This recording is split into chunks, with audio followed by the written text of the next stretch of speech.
Welcome back, folks, to the Get a Grip on Lighting podcast. On today's show, we have Michael Siminovitch. He is the director of the California Lighting Technology Center, the CLTC, and associate director of the Energy Efficiency Institute at UC Davis. He established CLTC to support collaborative efforts among representatives from private industry, public agencies, and utilities. CLTC projects accelerate the development and commercialization of energy-efficient lighting technologies for both residential and commercial applications. Siminovitch participated on the leadership team for California's strategic lighting plan and helped lead efforts to improve the 2013 Title 24 Part 6 standards for exterior lighting. He was a co-author of the original California Advanced Lighting Controls Training Program, CALCTP, a lot of acronyms, and now serves on both its boards of directors. In 2010, Siminovitch established the UC Davis Smart Lighting Initiative, a campus-wide effort to reduce lighting energy use 60% below 2007 levels. The initiative is one of the largest lighting retrofit projects in California and serves as a model for the UC and CSU systems. In 2014, Siminovitch was selected by UC President Janet Napolitano to serve as an inaugural member of the University of California Global Climate Leadership Council. Recently retiring from teaching, Siminovitch taught undergraduate classes in lighting technology and design at UC Davis. His Designing with Light course culminated in an industry-sponsored LED luminaire design competition. Professor Emeritus Siminovitch was also awarded a distinguished visiting professorship at KMUTT University in Thailand. He is a graduate of Carleton University Faculty of Engineering. He received a master's degree in both industrial design and architecture from the University of Illinois, where he held the Plim Fellowship and was awarded the Henry Adams Scholastic Gold Medal. Siminovitch earned his doctoral degree in architecture and human factors engineering from the University of Michigan, Greg Eric. And before we get to the interview, I want to tell you about our good friends down at TCP. Go to tcpi.com, Greg Eric. That's right, and they have their accent pendants. So what you have a lot of times are pendant lights that are just an open socket. They actually have it like a decorative bulb in a way that is a fixture. It screws in. It has different shapes and sizes. They say round, cylinder, spiral, mesh and rail style, black, silver, and gold. I know our producer Scott's going to put it on the video portion of the show. If you're not watching the video, you're listening, do check out TCP's accent pendants. You know, TCP's got a lot of unique stuff, and that's why you should go to tcpi.com. I know I go there every day and check out lighting products that I buy and use for my customers. I got a lot of unique stuff there. Of course, the National Association of Innovative Lighting Distributors, that's the NAILD.org. Greg Eric, join us. We're starting a major membership drive for 2023. You'll hear more about it soon. But for right now, that was a long one. We got Michael Siminovitch. How are you? And welcome to the show. Good. Well, thank you so much for including me this morning. Now, this podcast is long overdue, and you know, maybe Mike made up for it there by giving you the longest bio we've ever had read. Oh, He usually sums it up. He did a It was good too job good. there. There's nothing to Getting it skip, all. really. There's nothing to skip. You're right. You know, it's a lot of stuff on there, man. So, Michael, I met with you at your facility a few years ago, and I'm going to go Mike just to make it easier. Mike is the host of the show here. And Mike, you were with me, and you had to fly out early, and I made a stop in there, so you missed it. I saw it, but a lot of people wonder what it is, including me before I went and actually saw it. And it's UC Davis, it's California Lighting Technology Center. How do they all mesh together? What exactly is it that you guys do? Yeah, it's a great question. So the California Lighting Technology Center was actually created about 25 years ago as a partnership agreement between the Department of Energy, the California Energy Commission, the National Electrical Manufacturers Association, and the chancellor of our university here at UC Davis. And with the idea of creating an innovation center that would work on accelerating the lab to marketplace activities. And so it's a very translational type of research activity. And so what we are here is 15,000 square feet of fun laboratories. And so what we do is we're very involved with research and development, always with industry partners. We do an awful lot of demonstrations work, a lot of training, a lot of teaching. And so it's basically, we've got a group of very motivated engineering, design individuals, developing new technologies, testing, proving. And it's really, it really truly is an innovation center where very bright young minds are sort of focused on this lighting efficiency equation. So doing the math, 25 years ago, it would have been about 1997, 98, somewhere in there. Yeah, Um, yeah. why then? What was it? Was it a fluorescent lamp? Was it a T8? What was it that said we need to do this for the lighting industry? Yeah, it's interesting. The sort of the foundation motivations for this was, California has been a long leader in the energy efficiency equation. It's always pushing the boundaries in terms of integrating new policy that really encourages new technology to come to the fore, where we put in the incentives, the leadership policy opportunities that helps the industry, encourages the industry to address deep issues associated with energy efficiency, sustainability, and now, of course, tied into climate change. So in 1999, 2000, the interest here was deep interest in zero net energy. How could we address our energy efficiency goals? And the idea here is how do we sort of reduce our use of carbon-based fuels, particularly in electricity generation. So strong motivation to how could California look broadly across the palette of energy using devices, appliances, HVAC, water, transportation, lighting, buildings. So there's a whole slew of energy users out there, and lighting was one of the ones that they picked early. There was a large public investment in this with the idea that we could feed the marketplace, engage the industry, bring solutions to the market, address this need for energy efficiency, which is now sort of mapped into sort of the whole climate change issue. So strong motivations early on energy efficiency. And without getting into maybe some of this you don't want to answer or can't answer, but does UC Davis own the California Lighting Technology Center, or is it a separate entity? Yeah, so I am considered a professor with a large project. And so in terms of the Okay. university looks at me as, I teach undergraduate classes and graduate classes, and I have a large project. And that large project happens to be the California Lighting Technology Center. Got So it. it's really a research unit that's on campus. We have students here.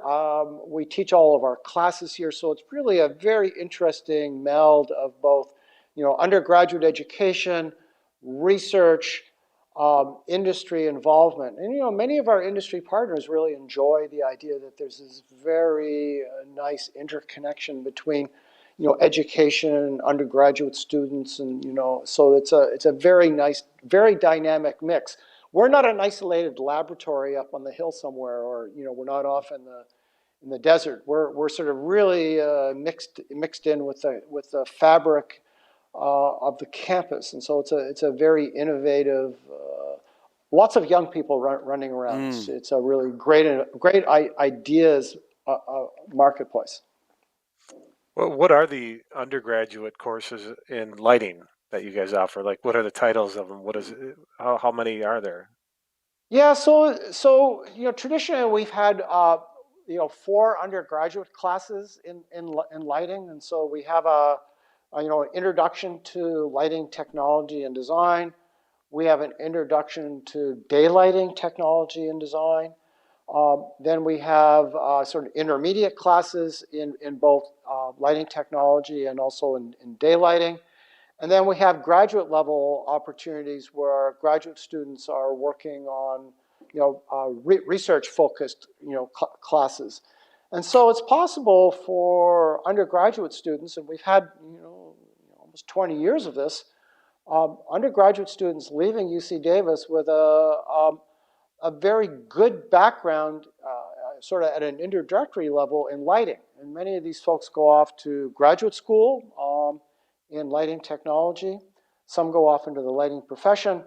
But we see this as a very significant growth opportunity with the idea that we're also feeding that marketplace. There's a big demand for knowledgeable, smart individuals that know about both the technology but also the design aspects associated with lighting. So we fulfill a very important niche in this whole marketplace.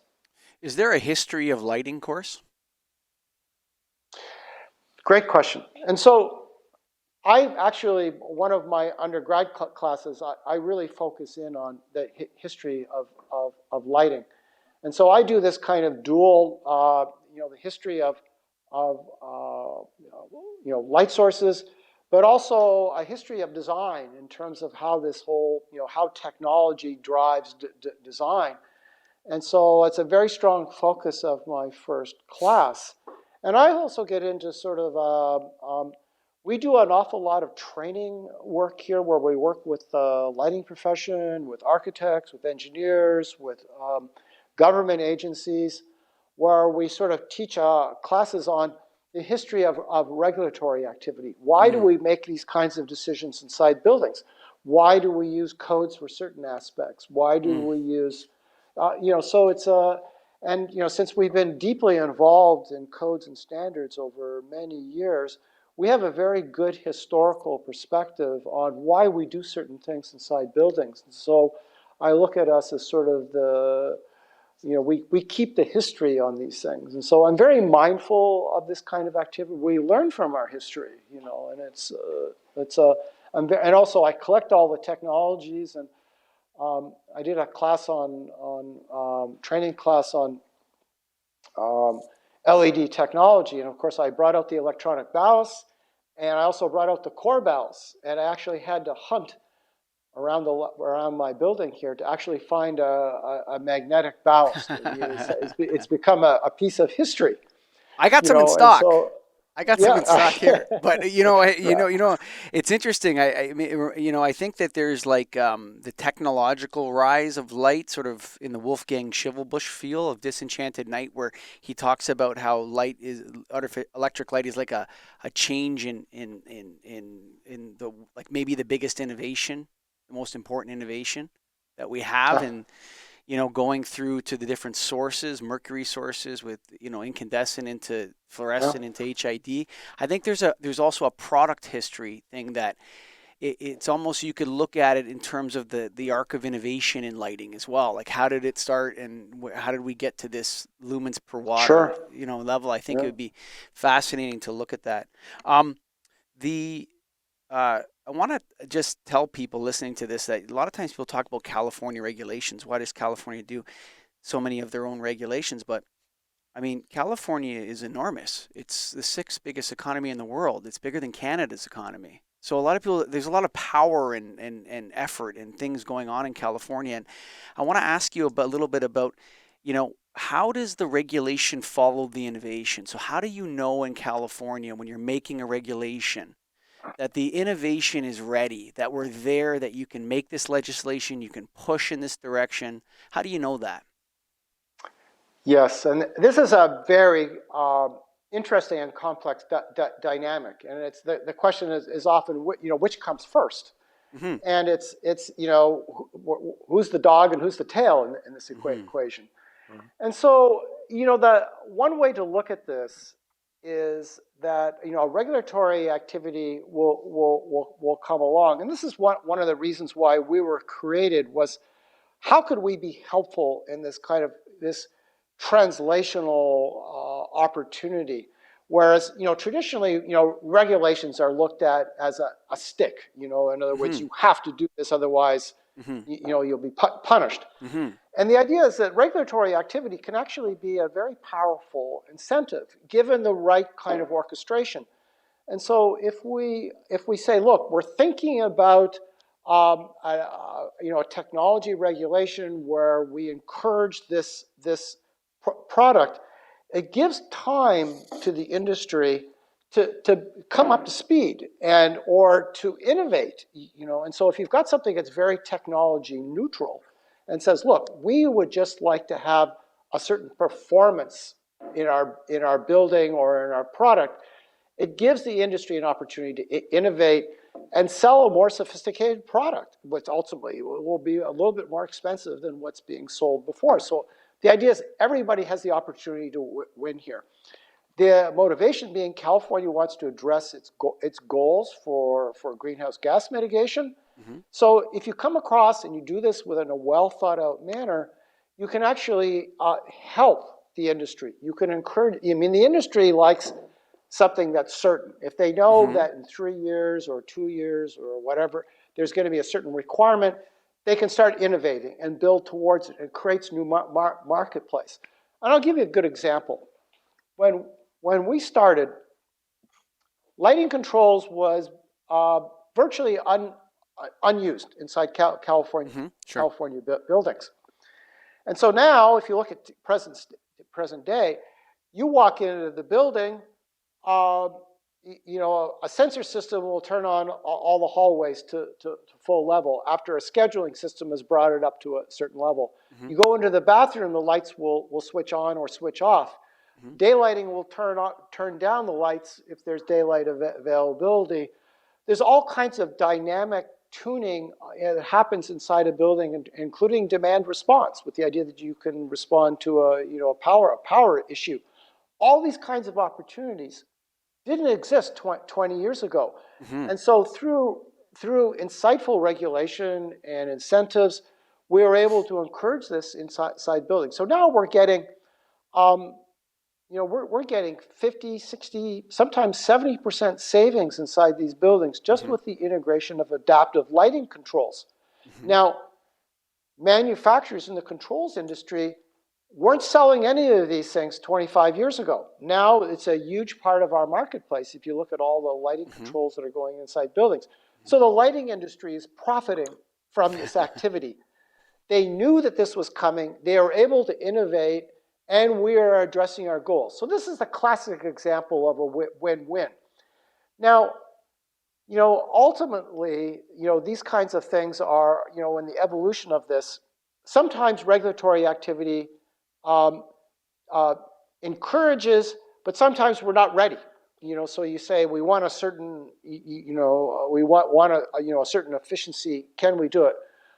It's like refrigerator standards, the early refrigerator standards, and this goes back, to the, 25 years ago. Mm-hmm. California developed the first refrigerator standards in the country. And at the time, they said we want refrigerators to be a certain efficiency.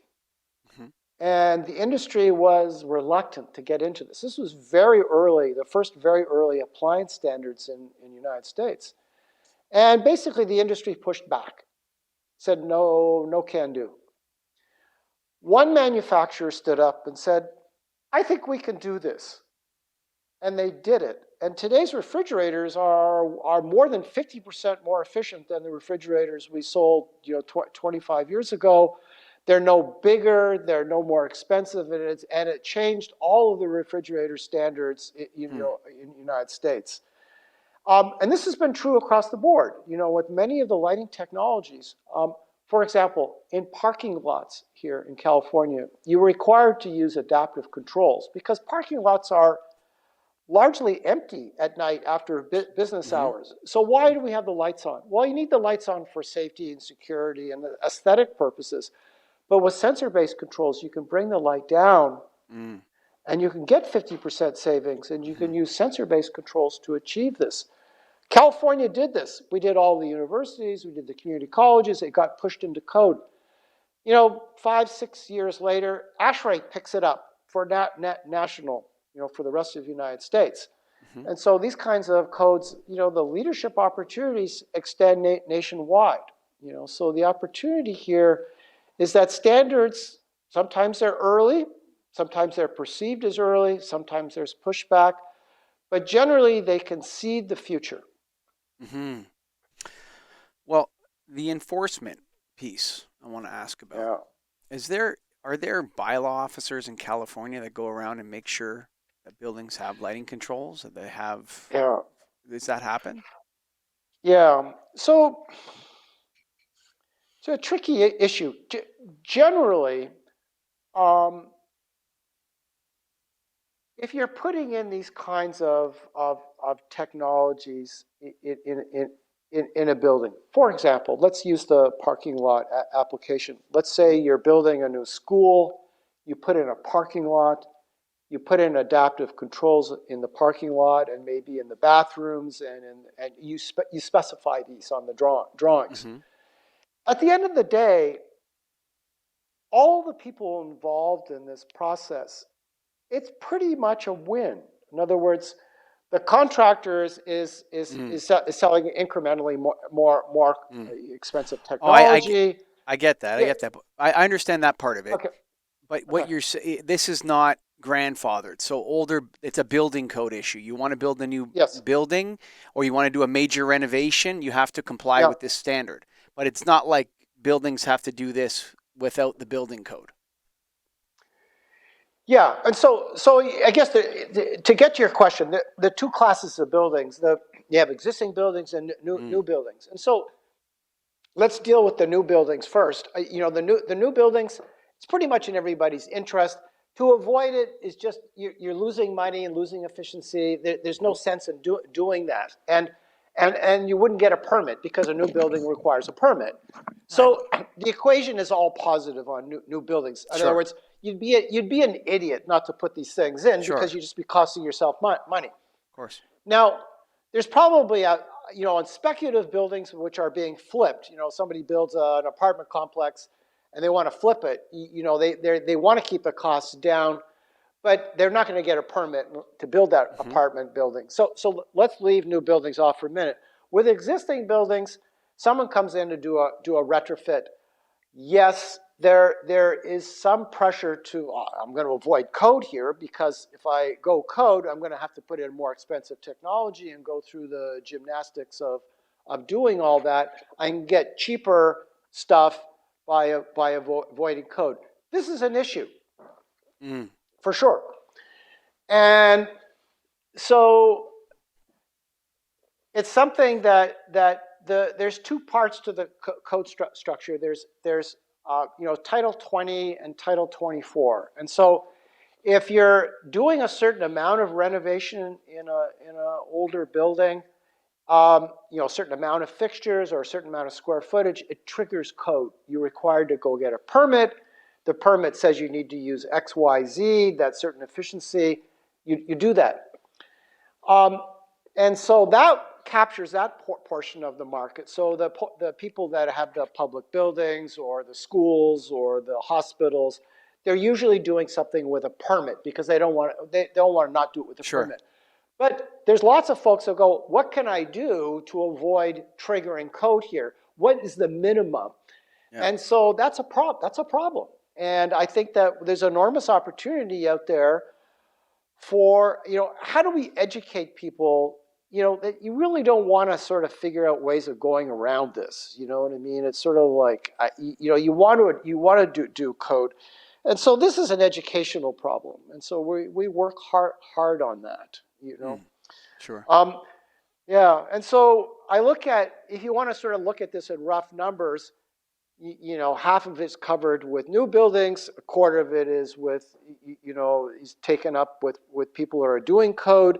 And then there's unfortunately, a large portion that people are avoiding it because they want to reduce costs. And unfortunately, they're passing on the expense of this to the owners. Yeah.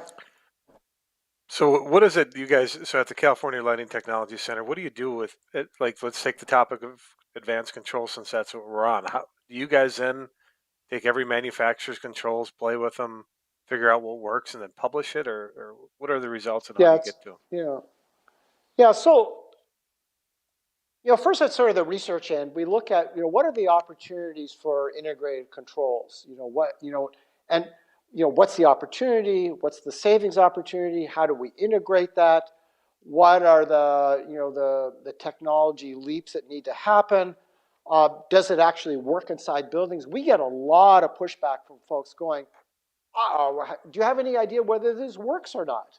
So yeah, sure. we walk the talk here. I mean, we're relighting, municipal buildings, state buildings, hospitals. We're constantly out there, and the university network in California has been an enormous lab for me because, I have open access to all the universities here to go in and do experiments. And as long as I don't burn anything down, they invite me back. And so the issue here is we prove the technology, we show that it works, and we work very closely with industry partners. And so the industry partners are going, well, this is great because this helps us reduce risk. We learn, we work together, we learn what the barriers are, what the mistakes are. So the very early is the proving grounds. So we prove the grounds. We actually work with real people, so it's not just university technology.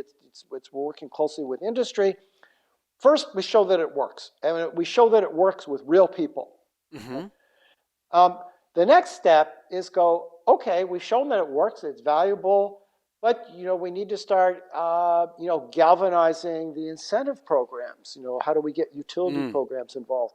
How do we get regulatory incentives? How do we get specifications? In other words, we started here at Davis and with the universities, having the universities go, we want this. Just please, we're not going to do anything unless it's this.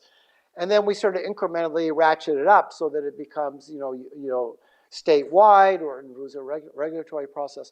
So that's the second element. Third element is we're very engaged in education and training. And so the California Lighting Controls Training Program is the largest contractors training program in California for this. And it's gone nationwide now. So if you're an electrical contractor, you take this class. And so we provide a lot of the training materials, the lesson plans. And so we found that very early, you can ask for lighting controls and you can show that it works in labs and buildings. But if the contractors don't understand how to put it in, you're in deep trouble. Okay, and so I have to ask you a question Sure. because I'm Sure. sitting on this one and I'm dying to know. Sure. So Please. I've done a lot of situations where I've measured energy consumption through what we call a spontaneous load reduction. So Yeah. we turn on the lights in the building and we measure the breakers, the main switch gear, right, with the big clamps on it and all that. We measure it and we show it to them, and then we do the project and then we put the clamps on it, and boom, you can see that the load has been reduced. This is really easy to do in commercial buildings, office buildings, warehousing, manufacturing. You can have problems if they have a lot of electric machines. You don't know what they're doing. Sure. But how do you guys show the energy savings and that how do you guys show that those systems save energy? Like, how are you tracking that, or how do you guys measure that? Yeah. Gee, there's lots of different ways to do this. And so I guess I spend a lot of my time, sort of explaining to some of the folks in our industry the difference between energy and power. And it seems like, well, it should be pretty simple, but there's decision makers out there at large institutions that don't get that, power energy. And I said, look, power is one issue, but it's really, it's power time, and time is really the critical element. And in fact, not even messing with wattage, you can get enormous savings just by playing with time. So how long a lighting system is on.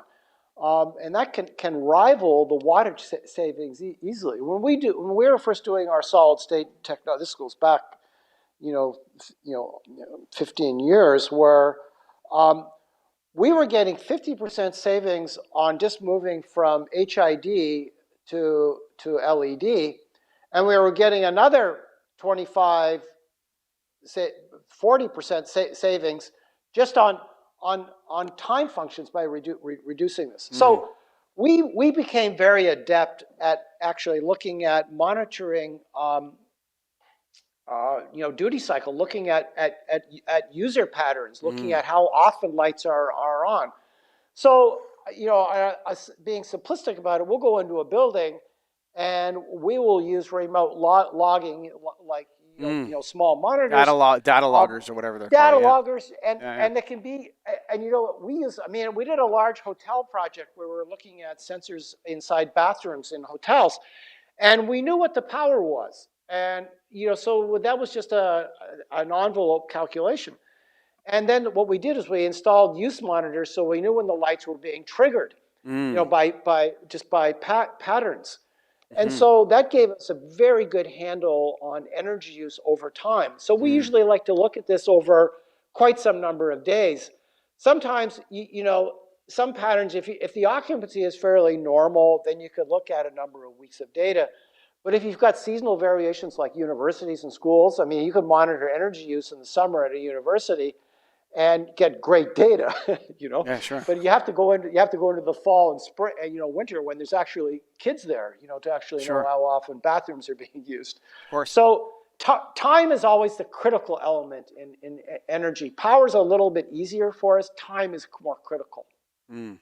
Do you guys Great question. do you put together like best practices or general recommendations? Like, let's stay with controls and just say, hey, we don't recommend doing a Bluetooth control system. We think you need to wire them or anything like that. Or do you not get into that? You just look at systems? Yeah, no, actually, at a strategic level, we get into what we call best practices. And so, Okay. and staying as we have to sort of walk the fine line here, being technology neutral, but strategically very, very precise. So what we come up with first is sort of strategic directions, and I'll give you a great example. Is we did the first corridor controls here, and corridors, hallways, turn out to be one of the largest lighting energy users inside buildings. I had no idea. It turns out it's due to two reasons. One is we're all scared of the dark, and nobody's home. The scheduling controls aren't working anymore, or whatever. Sure. And so if you go into a school, a university, a government building, a retail, you can pretty much guarantee that the corridors are on full power. Yeah, sure. So we proposed the idea of a controls-based solution where you'd put controls on the fixture, which would bring it down to 50%. We did all the demos. We did all the stairwells and corridors at Davis with the solution. We got 70% savings. Home run. We worked with a number of other universities, same data. And so the first standard on this was onboard controls on the fixture, and it was a kind of technology narrow. Of course, there's a lot of system solutions out there, and so we got grief from the system suppliers saying, hey, we sell integrated systems that sort of will track a hallway, and with a single sensor that will communicate with multiple. And so we had to move much more to a performance-based specification, which says corridors shall go to 50%. I don't care how you do it. Sure. And so this really gets to the point where we recommend strategies. Try this. Now, inevitably, we will get into, this technology works a little better than others. And the stairwell was a great example. Stairwell, you don't want the lights at low level and somebody being in there accidentally. And so I first recommended away from passive infrared to ultrasonic sensors in stairwells. Because the last thing you want is somebody to be in there and it goes to 50%. Yeah, well, smoke prevents infrared from seeing, right? So, passive infrared can be shielded by smoke, and then it won't. The fixtures will be triggered. Yeah, so there's a lot of discussion on, and so inevitably we will get into technology. We're doing a large project now on PV battery integrated street lighting. Interesting. And we're going to be making strategic but also technology recommendations where is the battery mounted on the pole? Is it mounted in the ground? Is it mounted on the ground? Does it include sensor or no sensor? So we do recommend technologies, but we tend to lean towards strategies. Yeah, I get that. And you touched on something there, and so something that Mike, the host here, and Nailed as an organization is very passionate about is exterior lighting. I see you were part of 2013 Title 24 in your bio, that you were helping improve the standards. That was a little while ago, but what do you do in the exterior lighting application? What are you guys looking at right now? Yeah, so that's some ancient history, and so yeah, sure. Yeah, no, but there's been I would say there's been a number of interesting developments. In 2019, California Cal Green moved to 3,000 Kelvin for exterior, and Cal Green is kind of a reach standard. It's not Title 24. It's Title 24, but it applies to it's sort of for public buildings or leadership buildings, people that want to go one extra step. And and sometimes it signals where things might be going, in Title 24 for everything. So Cal Green moved to 3,000 Kelvin, and we were doing a lot of work in this arena. And the issue here is that 4,000 Kelvin, 5,000 Kelvin exterior lighting, there's a stronger melanopic content. This is in the blue-green region of the spectrum, and this can contribute to melatonin suppression. And the AMA has come out with recommendations that we have lower color temperatures, lower melanopic content, drifting towards 3,000, 2,700, even 2,200 Kelvin. Mm-hmm. So we did a lot of research looking at visual acuity and color discrimination with lower color temperatures in order to support the Cal Green 3,000 Kelvin. What did you find? What did you find with that?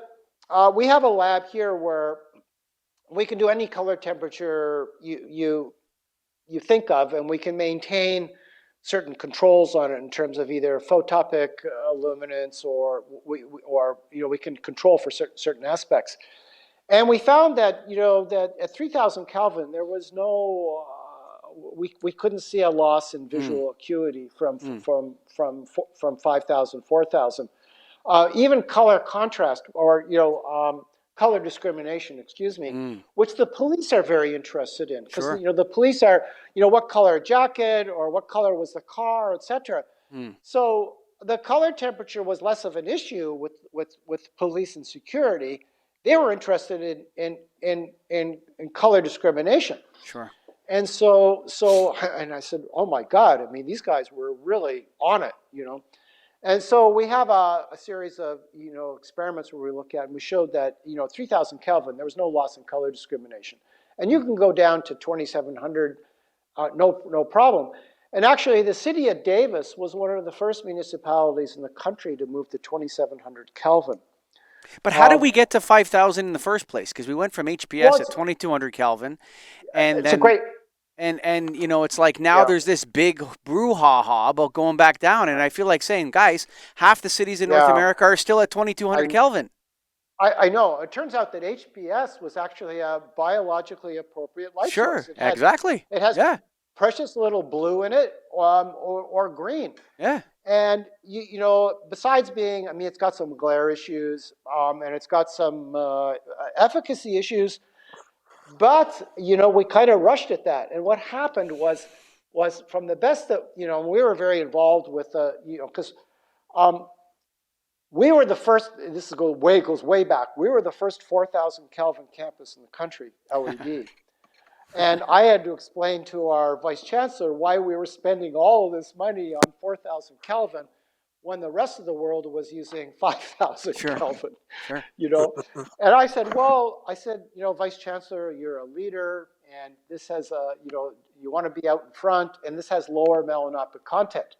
Mm-hmm. Now, we moved to 3,000 Kelvin on campus, and I had to go in and explain again why we were going to these very expensive light sources while everyone else was using 4,000, I could see I could see that conversation taking place in my head right now. Why do we need to do this? Because I'm the director of the California Lighting Technology Center. Well, and I'm telling you, you have to do this because it makes sense. I can only wish. That doesn't cut my slack, No. So it was like, no. I mean, it was basically, this is my boss's boss's boss explaining why are we spending all this money on this nonsense, and so now, the very early LEDs were the blue pumps. The phosphors were inexpensive and efficient at the 5,000 Kelvin. It was more difficult to get the phosphorus out there. Mm-hmm. And so at the efficiencies that we wanted. Now, when we first did the 3000 Kelvin, it was one, way more expensive and less efficient. Yeah, probably. And so you get double beat up on this thing because they say, well, this is way expensive, and also it's not as efficient as the 5000. And so, part of it is the way we measure efficiency. We measure efficiency on, lumens per watt, which is not a great measure. No, bad measure. Bad measure. No, and bad measure. Light pollution measure. I know you got, and I think you got to be looking at other metrics. Yeah. So I had to explain that we want to see a broad spectrum. Red is very heavily discounted. We artificially give points to something that's in the yellow green, which is just not correct. And I said, if you want to suffer with Energy Star, that's fine. But if you want to have a great light source, you need to have something that's a broad spectrum. So I think we're getting very close. I mean, I think 3000 isn't the right number yet. I think it's going to be closer to 2200 in the future, but it's going to take steps because people are learning, and but right now 3000 Kelvin is the point to hit. Greg, I want to change gears a little bit. It's kind of on that line, but do you have anything else before I do? It's kind of along this vein. Yeah, okay. No, good Can I do it? All right. Because I'm gonna.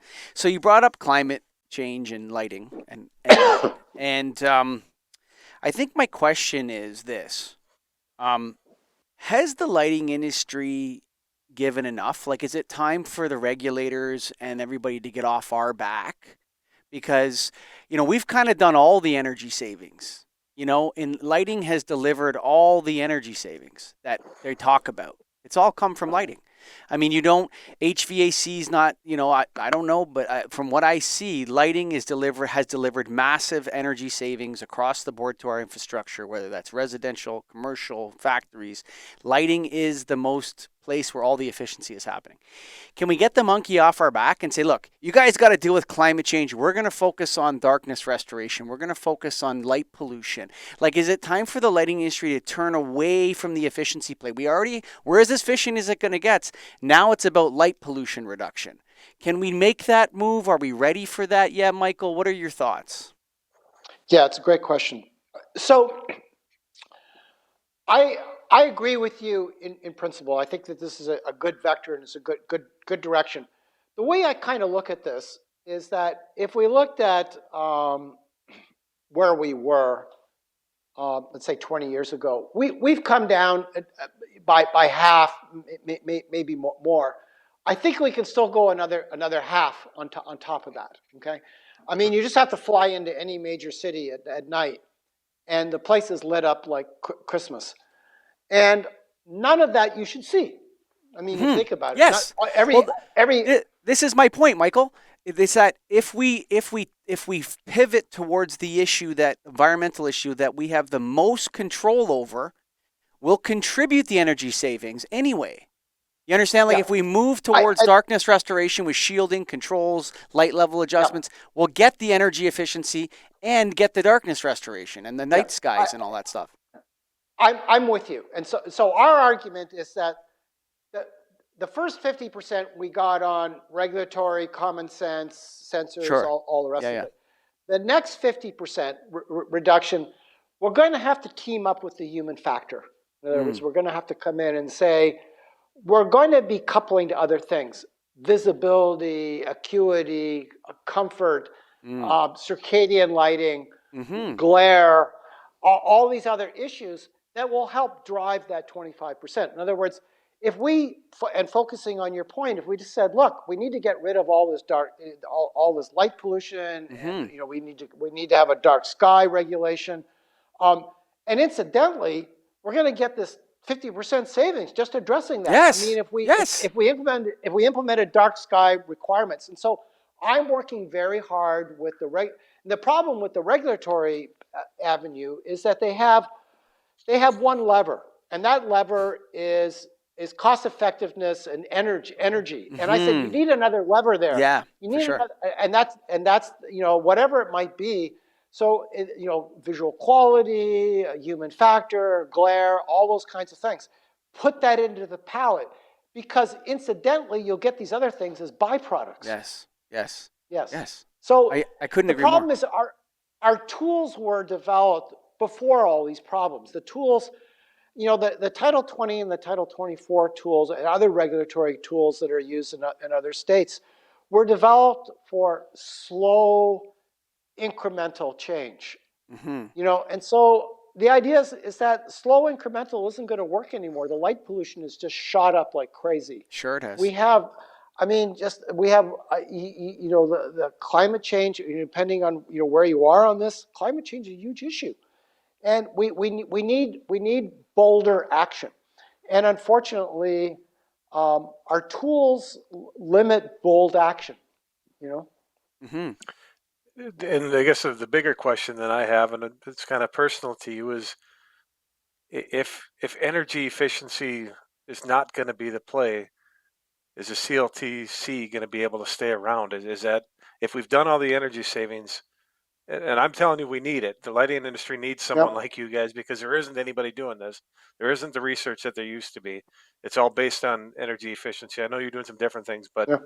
if that's gone, are you guys gone? Yeah. No. I mean, it's we want and need to be relevant, and that's sort of Mm-hmm. the basic premise of this place. And so, again, if I go back to the first 50% we got, we still have another 50%, and that other 50% is going to be again, I don't want to say same old, but it's going to be the same technology develop, improving concepts, and so that still supports our existence.